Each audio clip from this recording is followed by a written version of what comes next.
dates and interviews. The only way is the right way, I might say. Nobody doing it better, y'all some lightweights. Malik Wright, up all day and all night, pushing all the buttons up to something till it's alright. He looking at it from all sides and angles, got a stripes on his body like he played for the Bengals. Oh man, there's no one discussing it. They came, they stayed, they either did it or done it. Man, I love it, cause all they ever do is win. So kick back, relax, the TWSN.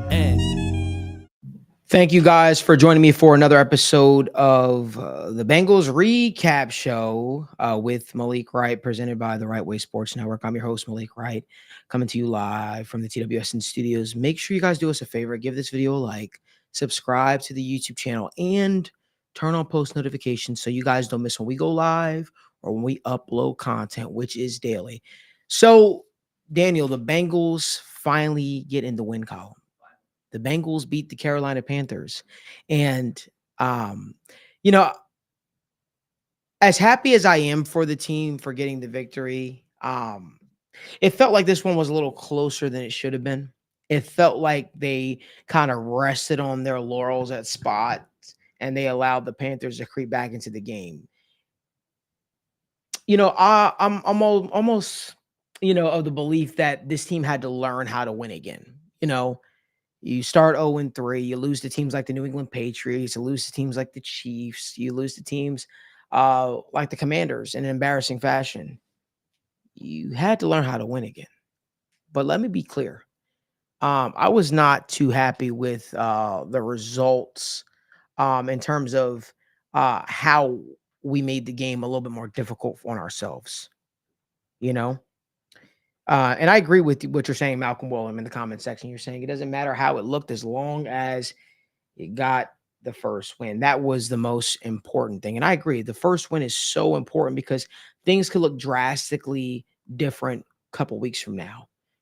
But you got to feel as if you're a team that's, fighting for championship contention, believing that you can become that, you like to put together better results than what you did down the stretch. You sort of let this team get into a rhythm, and I didn't like that too much. But Daniel, what say you? What were your thoughts on the Bengals' week 4 victory over the Carolina Panthers?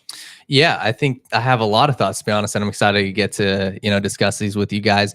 I think my biggest thought, and kind of goes with one of the guys, Bill Murray, our guy, was saying. He says it feels like a loss to me. And yes, the Bengals won, but it's still, I don't feel great after it. It's nice to get a win on the board.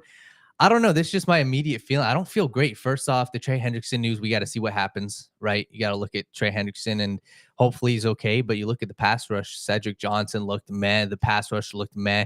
The Bengals scraped this one by, and that's what concerns me, right? You went and you look at the score. Yes, it was a 10-score game or a 10-point game, but there was a lot of holes. You look at Cam Taylor-Britt, we'll obviously discuss. He got cooked time and time again. And this Panthers offense at times just looked methodically drove down the field time and time again. Andy Dalton, his first interception was just a great batted pass. But besides that, the dude was playing a very conservative, very consistent game. And like I said, IHP Ron, he said a win is a win. Exactly. I think that's what my biggest takeaway also is. You got to win on the board. And now we discussed this in previous shows. You go into Baltimore, or Baltimore's here, but you go into New York. Those are the next 2 games. And the Baltimore game is the one I'm circling because this is, you're 4 games into the season and you haven't played a divisional opponent yet. So the season is just starting. You're 1-3. You scrape by. And I think another takeaway, you look at the offense finally got rolling. And we'll discuss this a little bit more at length, but this offense is too damn talented not to win. I mean, you look at what Jamar Chase did. He solidified himself for people who, weren't believers. The dude is a top 3, if not one of the best, if not the best wide receiver in the NFL. T. Higgins had a great game. And you look at the other weapons. I mean, Yoshi Voss is consistent. The tight ends, Eric All, Mike Gesicki, both guys who I truly believe are upper echelon tight ends. This offense is too damn talented not to succeed.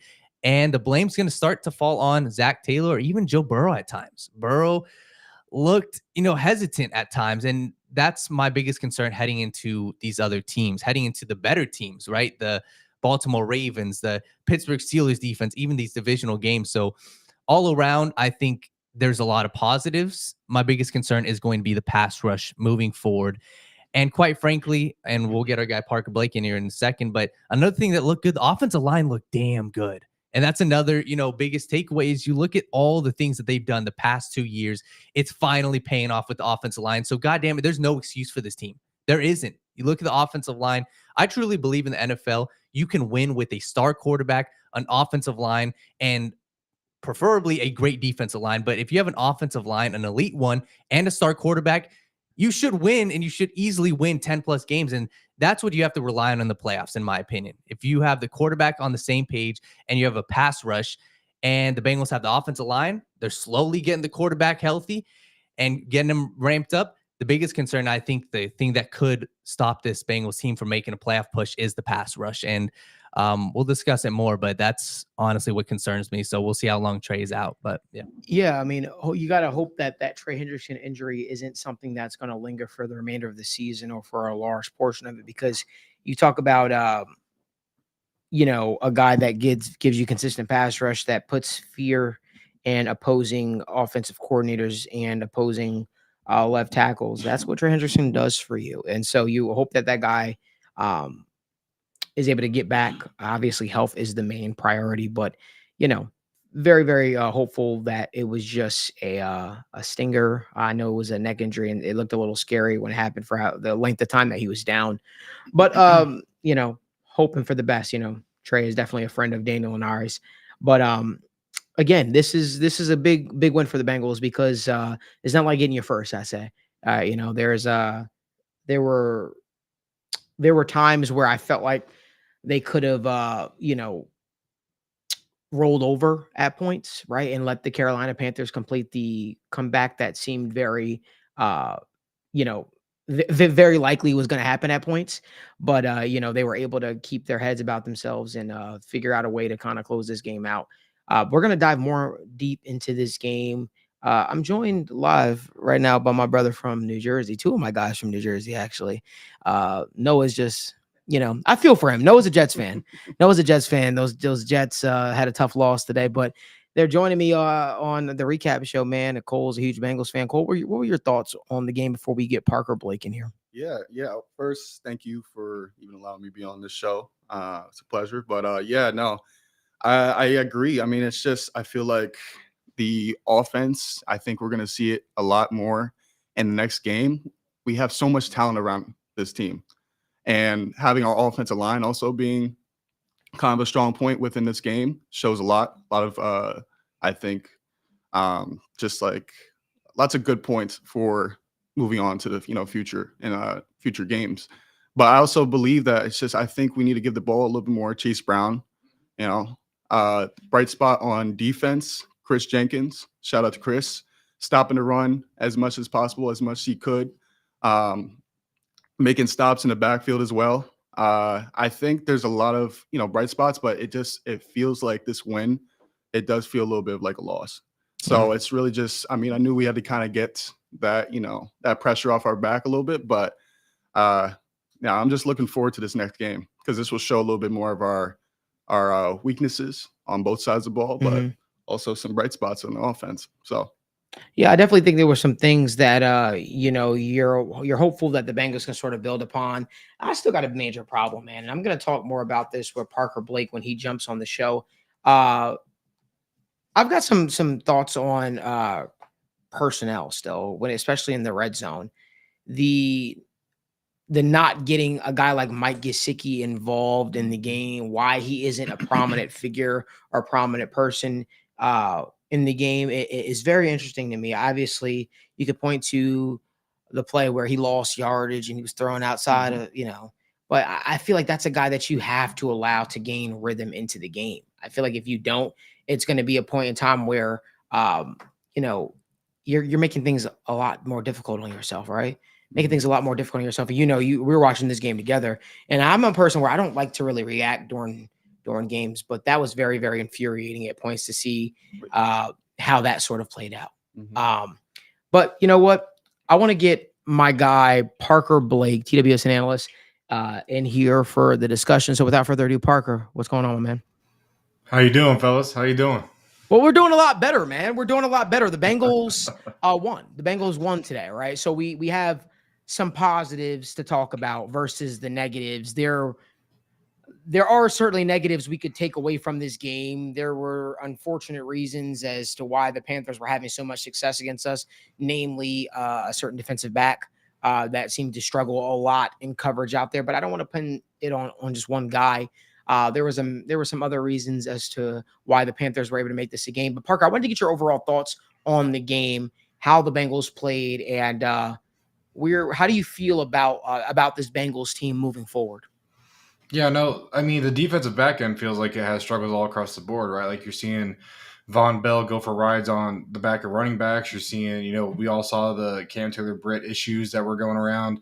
Yeah. There was Geno Stone that felt like he was out of place at times. I feel like Pratt's a guy that's he's just a roller coaster, right? Like he's going to get some awesome plays. He's going to, have some terrible plays out there. And it's just, overall, it just feels inconsistent. But I do like how this offense feels like it's come together, right? It feels like they have all the right pieces. It feels like this offensive line actually doesn't, suck finally. It took a while to get there, but it feels like it looked really good. It's looked really good this season.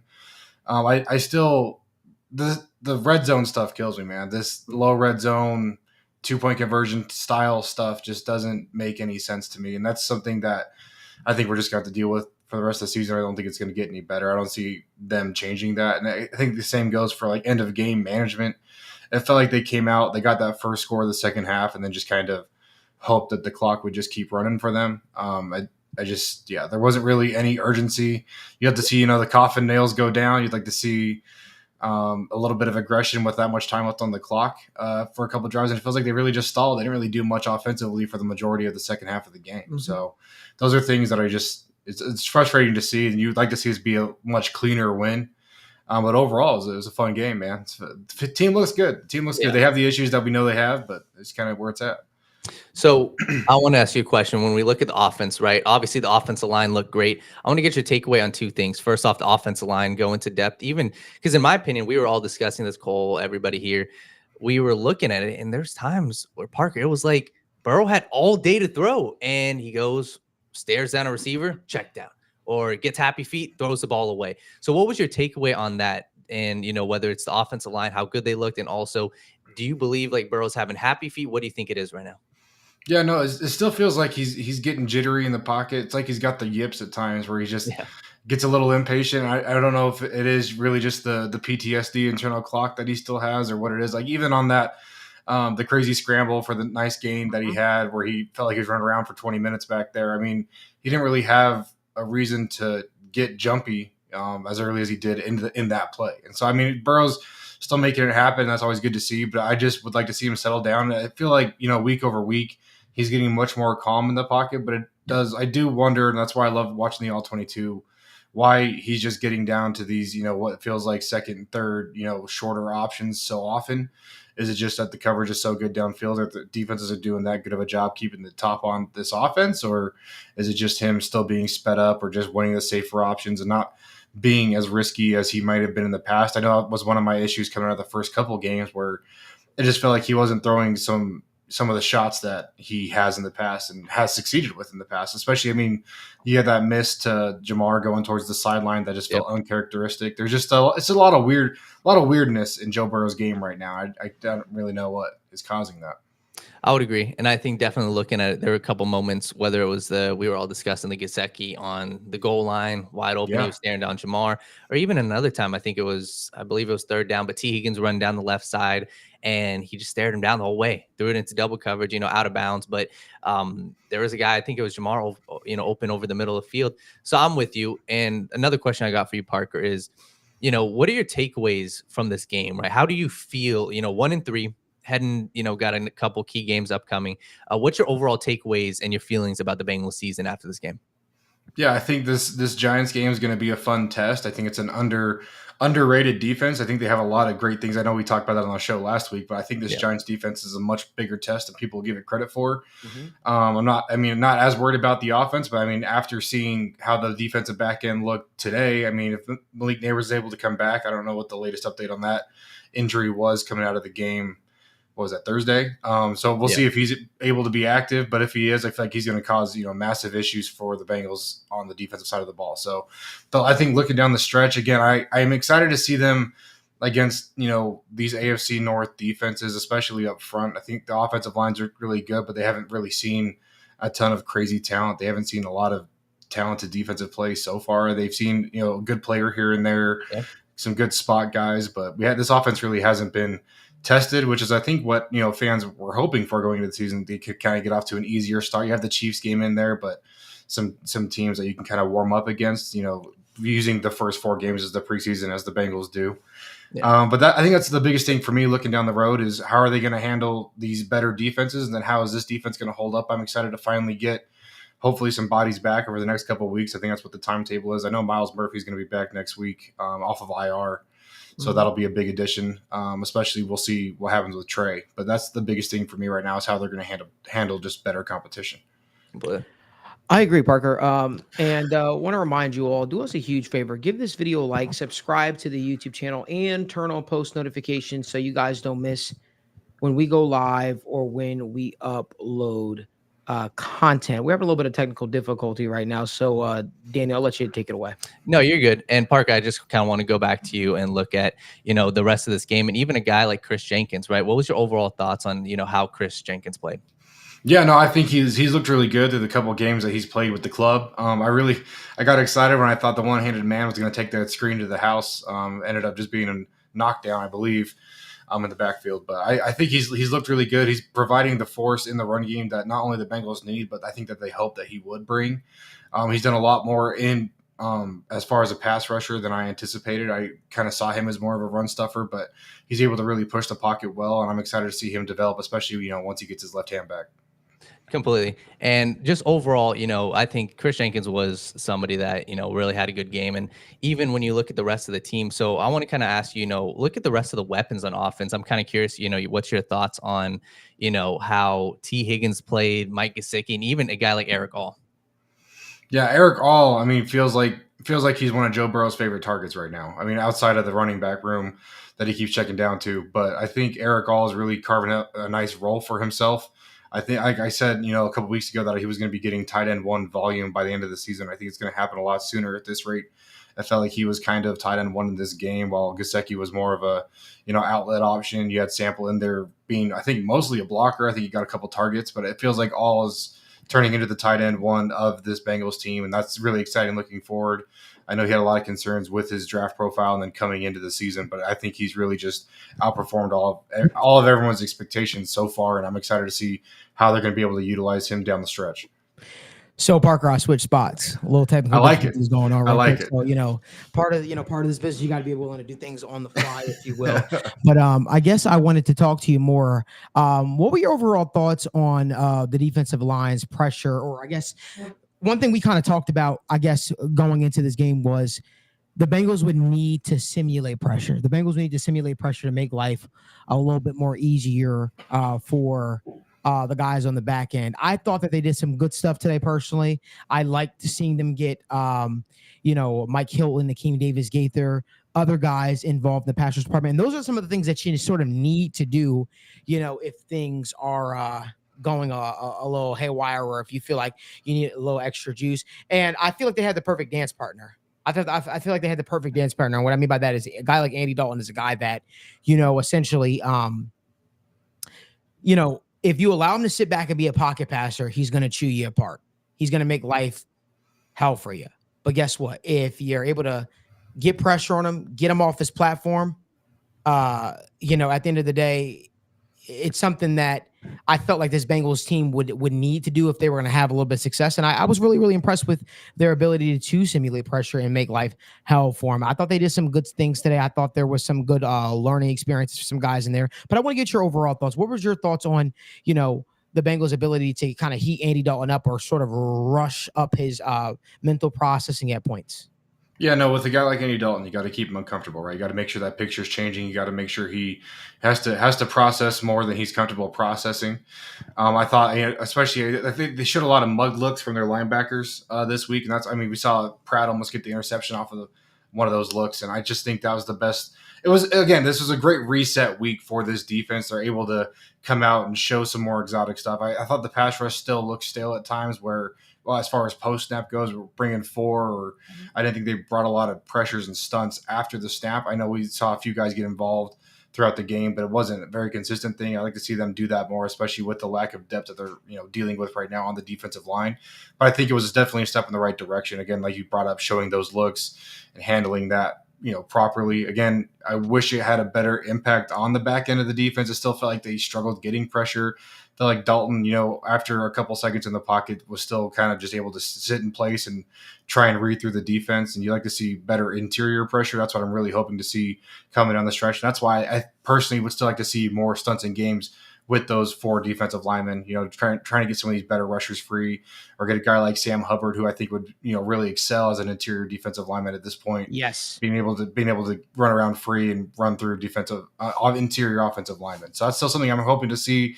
Can't say I have high hopes to see it, but I did like seeing the different looks that they were able to roll out today. And I think it helped a lot. Here's a question I have for you. You look at Cam Taylor-Britt. A lot of people out there are pretty pissed about the performance of Cam Taylor-Britt this year. It seemed like Andy Dalton made it up in his mind before the game that Cam Taylor-Britt's going to be a guy that not only am I going to target, but I'm going to abuse on a regular basis. I'm really, really curious to hear what your thoughts were on the performance or lack thereof of a guy like Cam Taylor-Britt, who came in with a lot of offseason hype, who certainly likes to chirp a lot. What were your thoughts, though, on his performance today? Yeah, no, I think, defensive backs like to chirp a lot. So I think, that's one of those things where you're going to get guys that are more, extroverted that are just going to do that. I think people sometimes will take that a little, too personal, too seriously. I kind of like seeing that energy and emotion out of your defense. It's one of the things that I love that this Bengals defense is usually able to have pretty consistently. Overall, it did feel like they saw something during film review during the week. The Panthers did that. They felt like they could target Cam Taylor-Britt, and it worked. Mm-hmm. And I feel like he also didn't have a lot of support over the top, which is why I'm excited to get to the All-22 and see. I know there's been issues in previous weeks this season where it felt like he kind of had a shorter zone, and he was just kind of trying to do too much to make up for the lack of ability behind him in his own mind. And that put him into some dangerous spots. And so I'm wondering how much today was just him trying to do too much and just wasn't able to keep up with these Panthers receivers, which are, I think, underrated. I think Xavier Leggett's a guy that I really like coming out of the draft cycle. I think Deontay Johnson's a guy that the Bengals have seen before. And I mean, he's not a bad receiver. He's a great route runner. There's a lot that went on, and I'd be interested to see just on the All-22 how it looks. But, from the broadcast during the live game, it looked like a rough day for CTB, and I just feel like he's a better corner than he showed today. And it could have just been sometimes you just have a bad game, and I felt like today was one of those days. But it was interesting to see the Panthers, kind of come after him early. I wonder what they saw on film. I agree with you, Parker. Well, Parker, I don't want to take up too much of your afternoon, my man. You and me, we talked about finally having you on the show live for a recap, man. Quick last, I would say, couple of words you'd give the fan base after today's performance. What is something that they can cling to for the Bengals' next game against the Baltimore Ravens? Yeah, I gotta stick to my offensive line roots. This offensive line looks great. I think Cordell Volson looks good. I know he had a couple holding penalties. One of them that I'd put more on the running back than Cordell Volson, but that is what it is. I know Orlando Brown came out with one today too. I know Mims, I worried about him early on. I worried about his slower feet and his ability to redirect, but I think he showed a lot of promise today. I know he gave up a couple pressures, but I think overall this unit's going to look good down the stretch. That's what you're going to need in an AFC North, where you're going to want to try to win all 6 games, really win the division, get that good playoff seeding. And so I'm looking forward to how this group's going to compete down the stretch. And I think that's just one thing I'm going to be able to hold on to all season is Joe Burrow is going to have time to throw. And we all said, for how long now, if you give Joe Burrow time to throw, it's just that's the kiss of death for other teams. So I'm excited to see it happen. Now, Parker, I'd be wrong if I didn't, say this before you left out here. God, family, and nothing but the Tide. How about Alabama, man? How about that? Roll Tide, roll, baby. Roll Tide, roll. What a game yesterday, right? Ryan Williams changing his profile picture to Michael Vick holding a dog is insane, is nuts. But, it's everything that we talked about. I know you and me will be back live together again on Tuesday, talking this whole thing through. So I'll reserve what I have to say about Alabama looking like Alabama. I'll reserve what I have to say about Kalen DeBoer having a standout game from a coaching standpoint that, let's be honest, he needed it. For now, we'll keep it to Bengals, and we'll say this. Who dey, brother? It was an absolute good game for the Bengals. Could have, I guess, ended the game a lot stronger than they started, but a win is a win. They got out of Carolina with a win. So, yeah, man. Tuesday, we'll jump back on the show. Tuesday, we'll talk things through. But, Parker, enjoy this win, man. Enjoy the rest of your Sunday evening. I appreciate you, brother. Always a pleasure, brother. And who day? I'll see you all on Tuesday. Yes, sir. Yes, sir. Yes, sir. That is Parker Blake, TWSN analyst here. Park, we appreciate you so much for always joining in on the discussion. I want to continue to talk with Daniel and my guy Cole about the Bengals game here today. What were some areas outside of obviously the play of a guy like Cam Taylor-Britt? Were there any areas of concern for you guys where you're like, all right, if we're going up against maybe a better team with a better quarterback, that might cause us to stress a little bit more? What were some areas of concern for you? Cole, we'll start with you, man. Mm-hmm. Yeah. I'd probably say right now, I mean, I feel like our secondary, our defensive line, our linebackers, I think our linebackers have been pretty much consistent for the whole, pretty much this game and the whole year. But we have to get our communication down. Yeah. I think between our secondary and our defensive line, get pressures, help out both areas, because that'll also give us a little bit more, it'll give us less time on the field with our defense. Our offense will get a little bit more opportunities as well. And then I think, what we're going back to, offense too, or just defense? Or both. It could be in either. Okay, for offense as well, I think we have to continue with the run game. Give Chase Brown the ball. Yes. On 1st and 10, Chase Brown will give you 8 yards, 9 yards right off the bat. And I think a lot of our problems we have is having 4 and outs or 3 and outs, So I think it's really just giving our opportunity to our offense and our offensive line to really protect Joe and give it a ride to our Jamar Chase, T. Higgins. We have too much talent on this team. So that's my 2 cents. For sure. And I think something that I've got, and I think that it irritated me and it infuriated me. And it feels like this is the common theme of the Joe Burrow and Zach Taylor, pairing right now is it does look lethargic with a lead. And there have been times, I think, and they've gotten kind of comfortable with when these games, they have a 1-score lead, they have a 2-score lead. They do very well normally running that, that Tom Brady-esque thing of, hey, we're going to drain the clock the final 7 minutes.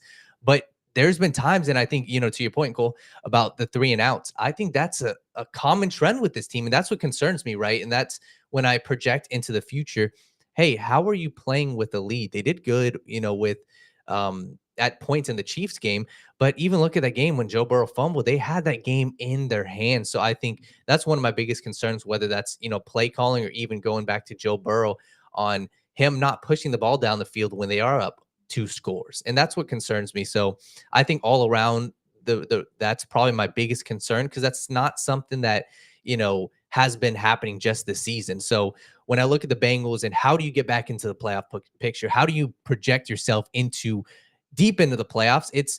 You got to play with the lead at times, and you could lose this season very quickly. If this wasn't a team like the Panthers could have came back and won this game. And the Bengals got the win, but all around, I think that's probably my biggest concern right now. But something we've always said, right? Great quarterbacking, can overcome bad coaching. And we've got to see that Malik from Wright. At Malik Wright, quoted from Malik Wright many, many, many times. Unless your name is Aaron Rodgers. Yeah, no, this is fair. But I mean, quite frankly, to be honest, he hasn't even looked great. And I think that's what the season's going to come down to. Can Joe Burrow consistently play great? And it remains to be seen. He's looked good the past couple of weeks, and I think that's what it's going to come down to. So that's what concerns me. And also, we've got a lot of people talking about the defense. The defensive line, the pass rush, that's probably the next greatest point of emphasis for me. So one thing I'll say before Cole jumps back in here, I'll say Chris Jenkins needs to be on the field more. That's one thing that I've realized. Mike Gesicki needs to be on the field more.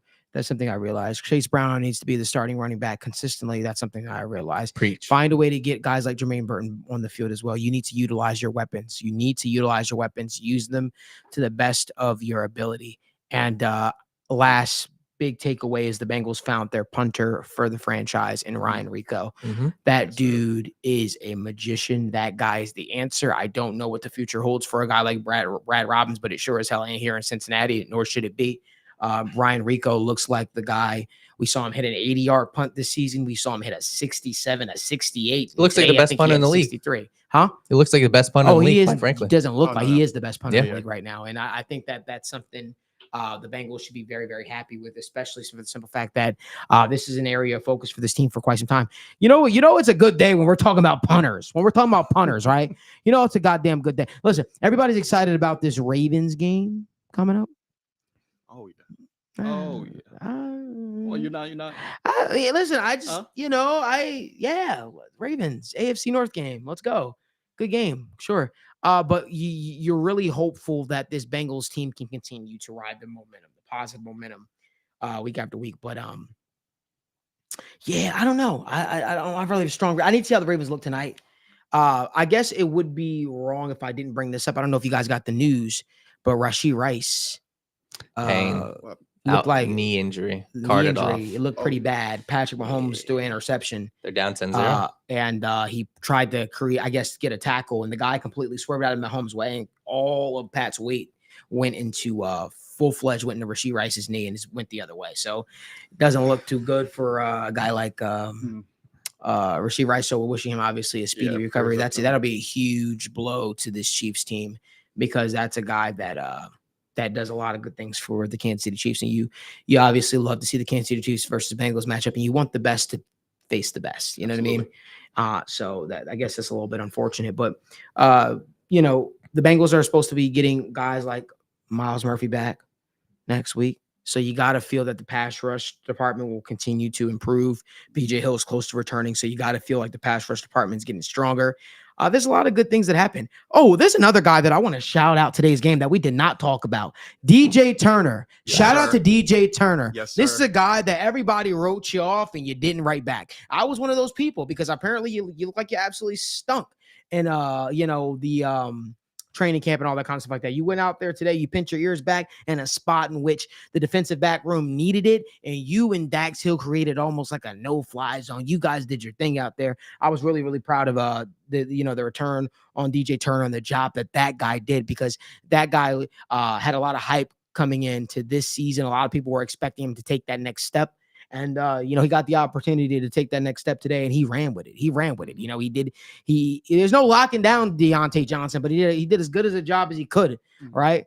Against our old friend, Andy Dalton. I don't know if there was any more takeaways that you had, Daniel, for the game, or you had Cole for the game, but whoever wants it, Daniel, how about you go at it? Yeah, I think my biggest takeaway also is you do look at the running game, and that's what, I look at Chase Brown. We talked about this, but that dude needs to be on the field more. And I can understand what the thought process is, right? Third down, we need Zach Moss. He's a better blocking back, sure. Chase Brown is just a playmaker. He's the much more explosive back right now. And Zach Moss, yes, he caught the touchdown pass, but I'm a firm believer of, hey, especially in a guy's early career, that's how I look at running backs personally. I say, hey, the first 3 years, respectfully, is the best you're going to get out of them. And Chase Brown last year had a good year, but his usage wasn't crazy. So, goddamn, I need more Chase Brown on the field. And just looking at the rest of the offense, too, I think you just have too much talent, right? Even T. Higgins looked good. And I think he's looked good this entire season that he's been healthy. So, I really just come down to, the fact that this offense has so much talent. You look at the rest of the offenses in the league, one, they're either hurt like the 49ers, or two, they just don't have talent like the Bengals do. Jamar Chase, nobody else makes that play except Justin Jefferson and Tyreek Hill. Nobody else is doing that. And then you got T. Higgins being consistent. You got T. Higgins being your goal, your deep ball guy. I think when I look at this offense, and then I'll hand it off to Cole right here, I want to see them attack the middle of the field more. And I think that's where this offense can reach the next level. That's when we have seen Joe Burrow. Hey, when he was at his MVP level, when he was at his best, when we were talking about this dude being the best quarterback in the NFL, it's when he's constantly attacking the middle of the field, right? He starts off the game, quick passes to Jamar Chase. And I saw some people discussing, quick screens and quick passes. You need that in the NFL. I'm sorry. I'm not going to knock a guy for doing that, but it comes down to, hey, after the first quarter, deep into the first quarter, into the second quarter, do you start attacking all three levels of the field? Burrow has shown his out routes, the outside of the hashes. He's been good. I really want to see him continue to attack the middle of the field. You look at his pass to Yoshivas, amazing. You look at last week's pass. I think he had a seam route to one of the tight ends. That's great. But it can't just be once a game, whether that's the concepts on the field or whether that's Joe Burrow, looking to his outside wide receivers. I feel like the middle of the field, especially with, how they guard Jamar Chase, they do run a cover 2 and they do run the over top safety. So the middle of the field so many times is going to be open. And I think that's going to be the progress of Joe Burrow finally getting back in the rhythm. But I feel like this upcoming week, and when we see Burrow, holy shit, he hit the seam route. Holy shit, he's attacking the middle of the field. That's when I feel like, okay, this offense is at its best, at arguably the best offense in the league. So, Cole, what you got? Yeah, no doubt. I think with the offense, kind of going to like my point is, I think, this game also kind of figured out a little bit inconsistencies as well. Yeah. Of third down conversion, or even what's it called? Kind of like, so with the interception, right? Or You said an interception? Interception. Oh, okay. I went too fast. I went too fast with it. I was like, what's the interception? So yeah, kind of like just like I'm really like, getting points off turnovers and really not focusing on field goals all as much. Really scoring. I think this game also showed that the offense could get into this rhythm. Yeah. And to get the 6 points instead of 3 points. And then with the defense, I'm hoping next week we can just get off the field a lot more. Yeah. It's too much time on the field. And the inconsistencies, even from Geno Stone, I really like. I mean, we 3 years. How much money did we pay for it? Yeah. Decent we put that's a huge investment, and like I'd rather see also Jordan Battle on the field a little bit more. So give that man some play time. So I'll just say this for those that don't know: Jordan Battle was very much used as like the free safety at Alabama. Brian Branch was allowed to be more of the strong safety, the guy in the box, and do a lot of stuff. And Jordan Battle made a lot of plays for us. And I'll say this right here: I'm at the point now, respectfully, where I'd rather see Jordan Battle. If you're gonna keep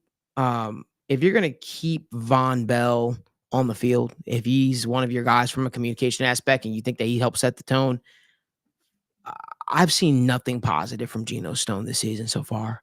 I'm wondering now, was he just a product of that Ravens defense and Roquan Smith and all the great defensive players that he had around him? I'm really wondering that at this point, because it looked pretty bad. So for me, hell, I would. This might be controversial to say. If Lou has an issue with Jordan Battle, which I hope he doesn't, put Dejon Anthony back there. Do something different. Something's got to give, man. I've seen enough of Geno Stone constantly in the wrong positioning. And that's crazy. We did a film breakdown on him. We always said this guy is always in the right spot. I'm good off of Geno Stone, man. Through 4 weeks, through a month, and I've seen very little to return. I've seen a guy that does not put it all out there. It seems like put his body on the line to make stops. I don't know, man. I'm not really believing it too much, man. I'm ready to see Jordan Battle, Dejon Anthony. Shit, give me Tyson Anderson. Do something different. Something's got to give, though, but because that guy is not making plays. He is not being what you signed to be. Has he been Nick Scott bad? No, but has he been what you expect him to be? Absolutely not. And I think one of the concerns with that is he's playing every snap, and that's one of the issues. Is like, what are we doing, right? I'm curious to look at his actual snap count, but it seemed like he's on the field 90 to 100% of the snaps. So that's definitely what concerns me. There's no reason why this dude shouldn't be getting rotated in and out. Apparently, this was a report. Trey Hendrickson's in a sling. Yeah. So I'm curious to see what. Yeah, I mean, he ran into Sam Hubbard pretty hard. You got to wonder, did that thing dislocate or did it crack or something like that? He was down for quite some time. I thought it was a stinger, honestly, because he was looking down at his hand as well. Yeah, I was wondering that, man. Maybe it was all the above. Maybe it was because it was a pretty forcible contact. And like I said,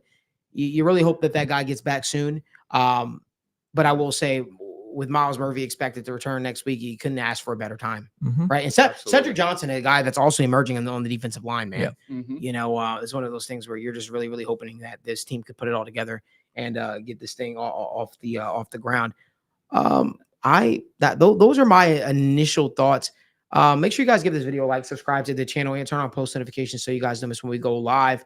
We'll be live again tomorrow morning at 10 a.m. to talk all things NFL, but of course, talk Cincinnati Bengals. Talk Daniel. Let's get to 3 questions before we head out of here for the day. Of course. So one of the questions I remember some people were asking was, mainly about how the weapons look. So I guess my question to you and what they were saying is, are you guys confident in how they're using their weapons, like T. Higgins, like Mike Gesicki, like Andre Yoshibas, and Jermaine Burton, or would you like to see them change up how they use their weapons? Cole, you take it, man. Yeah. You take it, Cole. Yeah. This is no. Yeah. They need to use them a lot more. I think, freeing up. I mean, especially in today's game, I mean, most of those receptions went to T. Higgins and he, balled out. But that opens up players like Mike Gesicki. That man, his release, he was open most of his routes. And even, what was it? The TD, we talked about it. Mm-hmm. And, when he was on the outside and the slant inside, and he was wide open. That's an easy 6 points. We're not using all of our talent, our weapons, as much as we should. And I want to see a little bit more hunger, a little bit more aggression from our offense. Really, if we're up by 7 points at, halftime, take over the game. Take it over. We have Jamar Chase, we have T. Higgins, Jermaine Burton, Yoshibach, everyone. We need to do better, honestly. All I'm saying is the AFC's opening back up a little bit. Teams that we thought were going to take the next step seem to be taking a step back. Teams that we were thinking like, oh, snap, they might be, juggernauts, or they might be better than we gave them credit for. We saw teams like the Pittsburgh Steelers go down for the first time today. We have the Raiders and the Browns, in a tight matchup. We've got Cowboys versus Bills versus Ravens tonight. We've got some pretty good games on coming up here tonight. Yeah. I'm looking forward to it. I'm about to go to Ruth Chris, grab a mac and cheese lobster, and then we're gonna have a nice little night out on town. Then we're gonna come back here, watch the game. Listen, I'm very, very excited to see that game tonight, but I'm also excited to see how the Raiders and the Browns game kind of shakes out, because that game's got me a little fired up. Daniel, let's get to 2 more questions before we head out. Yeah, we got Henry Ellison had the question about Amarius Mims and said he looks like the future of the offensive line. What was you guys' overall takeaways on how Amarius Mims and the offensive line played? I thought that they played very, very well. Listen, it is so easy to say, this team is bad or that team is bad, that because the offensive line. It's easy to always point to the Bengals offensive line because the offensive line of the Bengals has been an issue for years, but that is not an issue right now. That is not a problem right now. This team's offensive line has played well for the majority of the entire season so far. And I think the early returns on this new offensive line has been really, really positive. So you got to be impressed with what you've seen with a guy like Amarius Mims. To be honest with you, Amarius Mims is a guy that had he had more film in college, he wouldn't have been there for the Bengals to pick. But he was, and the Bengals were able to pick him, and everybody said he's so smooth, he's so great. I still think Joe Burrow's rounding into form. I don't think that he makes life easy on them at times. Like sometimes he has easier options, and it feels like he just kind of complicates things a little bit more, like holding on to the ball. And I'm hoping that his timing will get back to what it usually is sooner rather than later. Hopefully he gets adjusted to having this amount of time in the pocket, because we certainly need Joe Burrow at his best if the Bengals are going to take this next step. But I thought the offensive line looked good.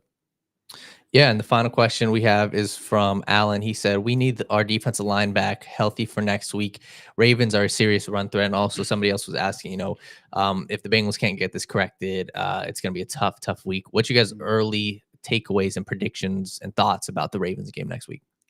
I don't even. You can go. Yeah, kind of going back to your point, I think there needs to be a little bit more rotation on defensive line, especially if we have big injuries to, of course, BJ Hill and Sheldon Rankins, where even putting Sam Hubbard inside, why not? Mm-hmm. He hasn't been the best on the outside. I know he's been coming back from injury, but I think we just need to switch things up a little bit sometimes. Because Ravens, it's gonna be Lamar Jackson, Derrick Henry. It's gonna be a bloodbath if we can't figure out this defensive line. So I'm hoping Chris Jenkins gets a lot more, percentage of those snaps as well, because you saw that run supports, today. It was super important. So I hope they just rotate a little bit more. And I'll just say I'm excited to see Murphy back next week, Cedric Johnson, and I'm going to temper my expectations because I don't want to expect that these dudes come out and have a masterclass and sack Lamar 4 or 5 times.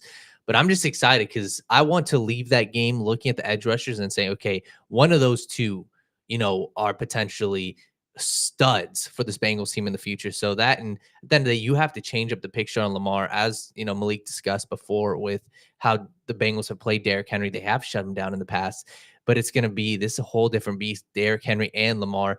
I think your best option, you have to change up the picture on Lamar Jackson.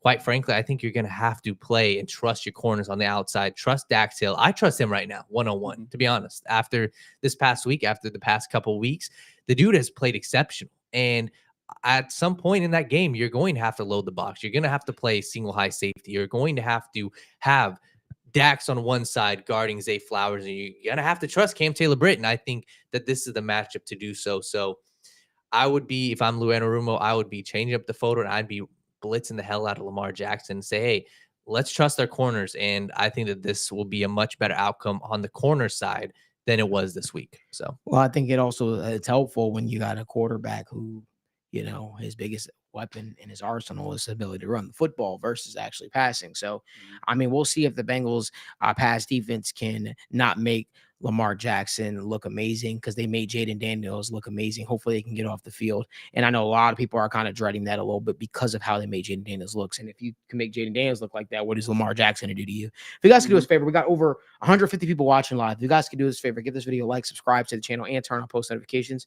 We only got 46 likes. So we appreciate if you guys could just give this video a like and subscribe to the channel so you guys don't miss when we go live or when we upload content.